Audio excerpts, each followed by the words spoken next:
Sreekrishnapuram government engineering college മൈതാനത്ത് നടന്ന സർക്കാർ ജീവനക്കാരുടെ പ്രഥമ ക്രിക്കറ്റ് പ്രീമിയർ ലീഗിൽ Kerala water authority friends ചാമ്പ്യന്മാരായി.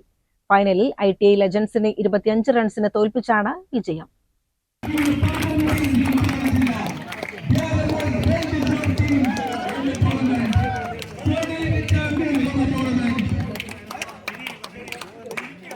Kerala water authority ഫ്രണ്ട്സിലെ ജി സാനുവാണ് കളിയിലെ താരം.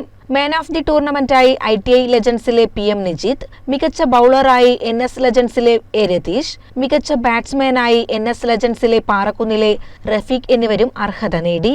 ശ്രീകൃഷ്ണപുരം ഗ്രാമപഞ്ചായത്ത് പ്രസിഡന്റ് C രാജിക സമ്മാനദാനം നിർവഹിച്ചു. MR രഘുപ്രസാദ് അധ്യക്ഷനായി. രാജി SK Nair, M Harikesh, R Girish, C Haridasan എന്നിവർ സംസാരിച്ചു. ഗവൺമെന്റ് എഞ്ചിനീയറിംഗ് കോളേജിലെ സർക്കാർ ജീവനക്കാരുടെ ക്രിക്കറ്റ് ക്ലബ്ബായ ടെക്ബോൾ നടത്തിയ ടൂർണമെന്റിൽ 12 ടീമുകളാണ് പങ്കെടുത്തത്. വിജയികൾക്ക് 50,000 രൂപയും ട്രോഫിയും, രണ്ടാം സ്ഥാനക്കാർക്ക് 25,000 രൂപയും ട്രോഫിയും സമ്മാനിച്ചു. CCN കടമ്പഴിപ്പുറം.